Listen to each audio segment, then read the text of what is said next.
Hello दोस्तों, स्वागत है आप सबका एक बार फिर से चैनल पर। यहाँ पर हम लोग इकोनॉमिक्स का महत्वपूर्ण टॉपिक है भारत में बेरोजगारी, अनएम्प्लॉयमेंट। ये दोस्तों आपका यूपीपीएससी चाहे वो प्रीलिम्स का एग्जामिनेशन हो या आरओ का एग्जामिनेशन हो, यहाँ से 100% क्वेश्चन बनने के चांस रहते हैं यदि वो कोर इकोनॉमिक्स से क्वेश्चन पूछता है। तो यहाँ पर देखिए अनएम्प्लॉयमेंट पहली बात कहते हैं किसे हैं और इसमें कौन सी एज के लोग हैं जो कि आते थे। इसके अलावा बेरोजगारी के प्रकार कौन कौन से होते हैं ये भी पूछ लेता हूँ। उनकी क्या कहते हैं परिभाषा आपको ध्यान देना है, क्योंकि परिभाषाएं भी है जो कि वहाँ पर फंसा सकता है वो लैंग्वेज बेस्ड में। तो आपको जो है ये टॉपिक तैयार है जो कि होना चाहिए। और इसके अलावा देखिए यहाँ पर क्षेत्रों के बारे में ध्यान देना है कि प्राथमिक क्षेत्र में ज़्यादा बेरोजगारी है या द्वितीयक या तृतीयक क्षेत्र में, ये चीज़ भी आपको ध्यान देना है। तो देखिए सबसे पहले तो आपको ये पता होना चाहिए कि बेरोजगारी है क्या। तो देखिए बेरोजगारी से तात्पर्य क्या है, कार्यों में लोगों का न लगा होना है। यानी जो भी देश में कार्य हो रहे हैं, जो डेवलपमेंट हो रहा है, उसमें जो हिस्सेदारी नहीं होती है जिन लोगों की, उसे ही है जो कि क्या कहते हैं बेरोजगारी है, जो कि कहते हैं अनएम्प्लॉयमेंट। यहाँ पे आप देख सकते हैं जब काम के इच्छुक व्यक्ति को उसकी क्षमता के अनुसार प्रचलित बाजार दर पर वर्ष में 180 दिन तक कार्य न मिले तो इस अवस्था को ही है जो कि बेरोजगारी कहते हैं। ये चीज़ आपको ध्यान देना है। परंतु केवल कर्महीनता या अप्रतियुक्त श्रम शक्ति की मात्रा से ही बेरोजगारी जो है नहीं मापी जाती है, बल्कि यह गैर रोजगार की अवस्था भी है जो कि हो सकती है। एक घर में जैसे आप लोग देखते हैं, यदि आपके वृद्ध लोग हैं वो तो रोजगार कर नहीं सकते क्योंकि उनकी एज नहीं है। ये आप देखते हैं जो किशोरा अवस्था में होते हैं, जो नवजात लोग होते हैं, जो बालक होते हैं, बालिकाएं होती हैं, वो भी जो है रोजगार थोड़ी ना कर सकते हैं क्योंकि उनकी पढ़ने लिखने की उम्र होती है। तो यहाँ पर ये चीज़ भी आपको ध्यान देना, उसे हम बेरोजगारी की श्रेणी में नहीं रखते हैं। क्योंकि यहाँ पर देखिए उत्पादन वर्ग में लगे हुए आयु सीमा कितनी है लोगों की, तो 15 से 50 वर्ष के मध्य को है, जो कि हम लोग मानते हैं एक प्रकार से वर्किंग पॉपुलेशन। अब देखिए बेरोजगारी के प्रकार बहुत ही महत्वपूर्ण है। यहाँ पर देखिए ऐच्छिक बेरोजगारी, अनैच्छिक बेरोजगारी, संरचनात्मक यानी स्ट्रक्चरल अनएम्प्लॉयमेंट, प्रच्छन्न बेरोजगारी बहुत ही महत्वपूर्ण है। प्रच्छन्न बेरोजगारी से क्वेश्चन बनता है।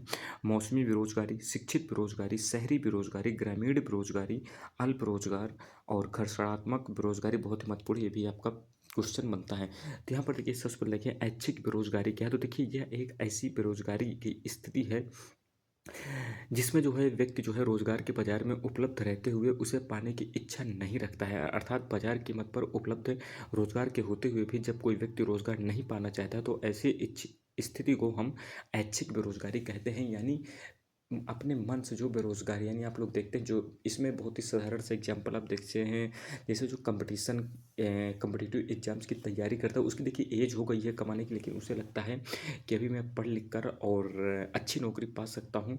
तो ये ऐच्छिक बेरोजगारी है, ठीक है। यानी बाजार में नौकरियाँ उपलब्ध हैं लेकिन वो अभी नौकरी नहीं कर रहा है, तो ये ऐच्छिक बेरोजगारी है जो कि होती है। अनैच्छिक बेरोजगारी की बात करें तो किसी अर्थव्यवस्था के अंतर्गत बेरोजगारी की ऐसी परिस्थिति जिसमें श्रमिक जो हैं प्रचलित चालू मजदूरी दर पर भी कार्य करने के लिए तत्पर हों, लेकिन कार्य न मिलना जो है ये अनैच्छिक बेरोजगारी है जो कि कहलाती है। यानी ये देखिए आपके पास कुशल श्रमिक भी हैं लेकिन आपके पास आपका जो देश है या आपका जो समाज है उतने अवसर जो है रोजगार के नहीं दे पा रहा है, तो इसे हम अनैच्छिक बेरोजगारी है जो कि कहते हैं, ठीक है। इसके बाद देखिए स्ट्रक्चरल बेरोजगारी अनएम्प्लॉयमेंट, जिसे हम कहते हैं संरचनात्मक बेरोजगारी। भारत में देखिए सबसे बड़ी समस्या इसी बेरोजगारी की है, क्योंकि जब किसी अर्थव्यवस्था की उत्पादन प्रक्रिया में जो है संरचनात्मक परिवर्तन होता है तो उससे उत्पन्न जो बेरोजगारी होती है उसे हम संरचनात्मक बेरोजगारी कहते हैं। बेरोजगारी के इस रूप में क्या होता है कि उद्योग धंधे जो है बंद होने लगते हैं और उनके स्थान पर नई नई मशीनें और तकनीकें हैं जो कि इस्तेमाल में आने लगती हैं। वर्तमान में जैसे कि आप देखते हो रोबोट आ रहे हैं, एआई आ रहा है, तो ये भी एक कारण ही इसे हम संरचनात्मक बेरोजगारी है जो कि कहते हैं। प्रच्छन्न बेरोजगारी की बात करें तो बहुत ही महत्वपूर्ण एग्जाम में पूछा जाता है ये। बेरोजगारी के इस स्वरूप को हम देखिए क्या कहते हैं, अदृश्य बेरोजगारी भी है जो कि कहते हैं, क्योंकि इस प्रकार की बेरोजगारी भारत में सामान्यतः कृषि क्षेत्र में है जो कि देखने को मिलती है।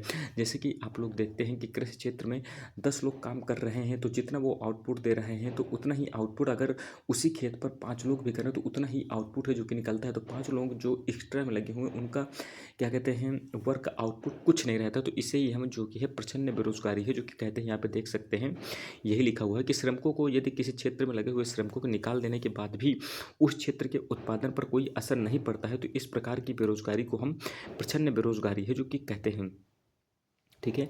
मौसमी बेरोजगारी की बात करूँ तो ये क्या कहते हैं, काफ़ी सिंपल है। भारत में सामान्यतः कृषि क्षेत्र में है जो कि देखने को मिलती है। जैसे कि आप देखते हैं वर्तमान में गेहूँ जैसे लगाया गया है, मार्च अप्रैल में काट लिया जाएगा।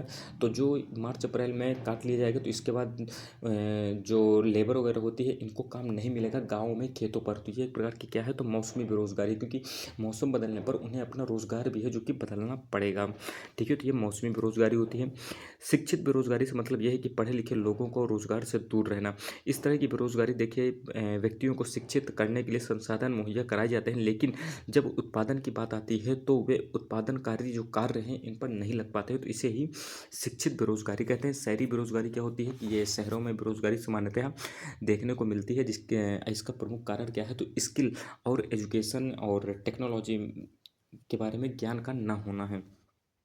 ग्रामीण बेरोजगारी की बात करें तो इसमें उत्पादनकारी संसाधनों की कमी, शिक्षा की अनुपलब्धता और स्किल की कमी है जो कि पाई जाती है। अल्प रोजगार की बात करें तो इसके अंतर्गत ऐसे श्रमिक आते हैं जिन्हें थोड़ा सा काम मिलता है, लेकिन वो काम थोड़े समय के लिए होता है, बाद में वो नहीं मिल पाता है। घर्षणात्मक बेरोजगारी बहुत महत्वपूर्ण है। तो इस प्रकार की बेरोजगारी का संबंध जो है बाजार की मांग और पूर्ति पर है, जो कि टिका होता है, यानी जो मार्केट है उसकी सप्लाई और डिमांड से रिलेटेड होता है।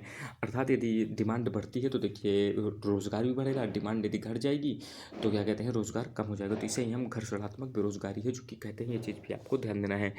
अब देखिए यहाँ पर भारत में वर्ष 2001 में जो है महिलाओं को देखिए कार्य सहभागिता दर कितनी थी, तो 25.60 थी। और कुल 496 लाख महिला आबादी में केवल 127 लाख महिलाएं हैं जो कि भारत में काम कर रही थी। ये चीज़ भी आपको ध्यान देना है।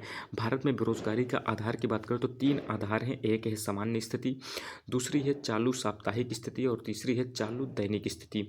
ठीक है, और क्या कहते हैं 1973 में एक वी भगवती समिति का गठन है जो कि किया गया था। इसने जो है इन धारणाओं का इस्तेमाल, यानी ये जो समिति बनी थी ये जो है बेरोजगारी के आधार मापन के लिए और अध्ययन करने के लिए जो कि बनी थी और समाधान के लिए। तो यहाँ पर 3 स्थितियों का जो है ध्यान दिया गया था कि सामान्य स्थिति, चालू साप्ताहिक स्थिति और चालू दैनिक स्थिति। विक भगवती ने जो है इन 3 आधारों को जो है एनएसएसओ बेरोजगारी की माप के लिए है जो कि इस्तेमाल करता है एनएसएसओ जो है आपका। ठीक है, ये चीज़ भी आपको ध्यान देना है। सामान्य स्थिति की बात करें तो यदि कोई व्यक्ति जो है वर्ष में अधिकांश दिन या तो 183 दिनों तक कार्य नहीं करता है तो उसे जो है उस सामान्य स्थिति में बेरोजगार है जो कि कहा जाएगा। ठीक है, ये सामान्य स्थिति है जो कि होती है। चालू साप्ताहिक स्थिति की बात करें तो इसके अनुसार देखिए कोई भी व्यक्ति है तभी रोजगार में लगा हुआ कहा जाएगा जबकि उसने समीक्षा दिए किए जाने वाले सप्ताह के किसी दिन कम से कम 1 घंटा काम किया हुआ हो। अतः यदि कोई व्यक्ति इस स्तर पर भी काम करने में अक्षम है तो उसे चालू साप्ताहिक स्तर का बेरोजगार है जो कि कहा जाएगा। चालू दैनिक स्थिति की बात करें तो यह स्तर जो है समीक्षा किए जाने वाले दिन के 7 दिन पूर्व के प्रत्येक दिन के कार्य की समीक्षा पर है जो कि निर्भर करता है। ये चीज़ भी आपको ध्यान देना है। ठीक है, स्टैंडर्ड वर्ड्स की बात करें तो ये आपको ध्यान देना है। ये डायरेक्ट आपको कथन पूछ सकता है कि स्टैंडर्ड वर्ड्स का मतलब क्या है। तो स्टैंडर्ड वर्ड्स जो है, यदि कोई व्यक्ति जो है 8 घंटे प्रतिदिन काम करता है और 273 दिन काम जो है करता है तो इसी को हम क्या कहते हैं, स्टैंडर्ड वर्ष है जो कि कहा जाता है। अब देखिए प्राथमिक क्षेत्र की बात करें जो आपका प्राइमरी सेक्टर है, तो प्राइमरी सेक्टर में जो है सबसे ज़्यादा है जो कि हमारा रोजगार देता है। ठीक है, द्वितीयक क्षेत्र की बात करें तो यहाँ पर देखिए प्राइमरी सेक्टर में 2004-05 में कितना प्रतिशत जो है रोजगार था, तो 58.5% था, लेकिन 2011-12 में घटकर 48.9% हो गया है। लेकिन अभी भी लगभग 100% में आधा हिस्सा इसी का आता है प्राइमरी सेक्टर का। इसको देखिए सेकेंडरी सेक्टर की बात करें तो ये आपका जो है मैन्युफैक्चरिंग वगैरह से संबंधित होता है। तो इसमें रोजगार का स्तर बढ़ा है। देखिए 2004-05 में ये स्तर कितना था, 18.1% लोग हैं जो कि द्वितीय क्षेत्र में रोजगार करते थे, और 2011-12 में ये आंकड़ा कितना हो गया तो 24.3% है जो कि पहुंच गया है। ठीक है, तृतीय क्षेत्र की बात करें तो इसमें देखिए रोजगार के अवसर काफ़ी बढ़े हैं 2004-05 में, जहां तृतीय क्षेत्र में टर्शियरी सेक्टर यानी जो सर्विस सेक्टर है यहाँ पर 23.4% लोग हैं जो कि रोजगार प्राप्त करते थे, लेकिन वहीं 2011-12 में यह बढ़कर कितना हो गया तो 26.8% है जो कि हो गया है। ठीक है, इसके बाद और क्या चीज़ें हैं, तो कि भारत में बेरोजगारी के निम्नलिखित कारण है। देखिए जैसे कि हमारे यहाँ एजुकेशन अच्छी स्थिति की नहीं मिलती है, और जो एडमिनिस्ट्रेशन जो काम करता है वो काफ़ी ज़्यादा लेट लतीफ़ी से करता है। इकोनॉमिक जो डेवलपमेंट है इसका काफ़ी ज़्यादा धीमा होना, और जो हमारी पॉपुलेशन ग्रोथ है ये भी एक बहुत बड़ी समस्या है। इसके अलावा जो नेचुरल डिसास्टर वगैरह आते हैं ये भी एक बहुत ही बड़ी समस्या है हमारे यहाँ की। ठीक है, अब इसके बाद देखिए यहाँ पर और क्या रोजगार संबंधी उपाय की बात करें तो देखिए दीनदयाल उपाध्याय जो है यानी ग्रामीण कौशल योजना DDU के बाई जो कि प्लेसमेंट से जुड़ी एक कौशल विकास स्कीम है और विशेष रूप से ग्रामीण युवाओं के लिए है जो कि बनाई गई थी। नई मंजिल के बारे में ध्यान दीजिएगा। नई मंजिल का उद्देश्य क्या है तो यह जो है स्कूल छोड़ चुके बच्चों की शिक्षा तथा उनका कौशल विकास करने का काम है जो कि करता है। ये चीज़ भी आपको ध्यान देना है। इसके बाद उस्ताद स्कीम के बारे में ध्यान दीजिएगा। यह अल्पसंख्यक समुदाय के पारंपरिक जो दस्तकार हैं और शिल्पकार हैं उनकी क्षमता का निर्माण करना और पारंपरिक कला और शिल्प के संरक्षण से संबंधित है। नई रोशनी की बात करें तो महिलाओं के नेतृत्व विकास प्रशिक्षण कार्यक्रम के लिए है। मानस की बात करें तो ये अल्पसंख्यक जो युवा हैं उनके अंदर जो है इंटरप्रेन्योरशिप डेवलपमेंट करने की बात है जो कि करता है। मनरेगा की बात करें तो 2 फरवरी 2006 में जो है ये आंध्र प्रदेश के अनंतपुर जिले में है जो कि स्टार्ट होता है और स्टार्टिंग में 200 जिलों में है जो कि स्टार्ट होता है और जिसमें जो है देखिए बिहार के सर्वाधिक 23 जिले हैं जो कि शामिल होते हैं। 1 अप्रैल 2008 को जो है इस योजना को पूरे भारत पर लागू कर दिया जाता है और 2 अक्टूबर 2009 को नरेगा का नाम बदलकर मनरेगा कर दिया जाता है क्योंकि इसमें महात्मा गांधी जी का नाम है जो कि जुड़ जाता है। ये चीज़ भी आपको ध्यान देना है। अब देखिए बेरोजगारी से संबंधित आपका जो है हर साल जो है रिपोर्ट आती है तो उसे देखेंगे क्योंकि पुरानी रिपोर्ट है तो इसे हम छोड़ देंगे, ठीक है। इसके बाद देखिए यहाँ पर ये आपको ध्यान देना है रोजगार सृजन कार्यक्रम तो कौन कौन से हैं तो देखिए संपूर्ण ग्रामीण रोजगार योजना बहुत ही महत्वपूर्ण है। आप लोगों ने देखा होगा PCS के पेपर में पुरानी योजनाएं जो थी रोजगार से संबंधित, गरीबी उन्मूलन से संबंधित, तो आपकी प्रीवियस योजनाएं से संबंधित 3-4 मिलान करने को क्वेश्चन आए थे तो ये जरूर ध्यान दीजिएगा। संपूर्ण रोजगार योजना आपकी 2001 में आती है, ये चीज़ आपको ध्यान देना है। और इसमें जो है देखिए रोजगार आश्वासन योजना और जवाहर ग्राम समृद्धि योजना इन दोनों को मिलाकर है मर्ज कर दिया जाता है और 2001 में संपूर्ण ग्रामीण रोजगार योजना है जो कि आती है। प्रधानमंत्री कौशल विकास योजना 21 मार्च 2015 को आती है और 1120 करोड़ के बजट के अनुसार, ठीक है। इसके बाद देखिए प्रधानमंत्री की रोजगार योजना ये 1993 में आती है। प्रधानमंत्री रोजगार सृजन योजना मोस्ट इंपॉर्टेंट है 2008 में है जो कि आती है ये। इसके बाद देखिए स्वर्ण जयंती शहरी रोजगार योजना 1997 में आती है, बहुत ही महत्वपूर्ण है, ध्यान दीजिएगा, इंपॉर्टेंट है ये। इसके बाद देखिए ये इंपॉर्टेंट योजनाओं के बारे में देख लीजिए, ये भी आपके लिए महत्वपूर्ण। तो रोजगार सृजन से संबंधित एक तो है देखिए राष्ट्रीय ग्रामीण रोजगार योजना 1980 में आती है, बहुत ही जरूरी है, इंपॉर्टेंट है। जवाहर रोजगार योजना 1989 में आती है। नेहरू रोजगार योजना 1986 में आती है। प्रधानमंत्री रोजगार योजना ये 1993 में आती है। रोजगार आश्वासन योजना 1993 में और स्वर्ण जयंती शहरी रोजगार योजना 1997 में। स्वर्ण जयंती ग्रामीण रोजगार योजना 1999 में, ध्यान दीजिएगा, शहरी 1997 में और ग्रामीण 1999 में। बहुत माइनर सा डिफरेंस है लेकिन जरूर ध्यान दीजिएगा। संपूर्ण ग्रामीण रोजगार योजना जो है ये आपकी 2001 में आती है और जयप्रकाश नारायण जो है गारंटी योजना ये आपकी 2002 में आती है। राष्ट्रीय ग्रामीण आजीविका मिशन यह 2 जून 2011 में आती है, ध्यान दीजिएगा। राष्ट्रीय शहरी आजीविका मिशन जो है ये आपको 2013 में है जो कि आती है। तो ये हमने यानी एम्प्लॉयमेंट से संबंधित जो महत्वपूर्ण तथ्य हैं हम देख लिए हैं। इसके बाद देखिए कीमत सूचकांक और मुद्रास्फीति इन्फ्लेशन, इससे भी संबंधित टॉपिक को हम आगे देख लेंगे।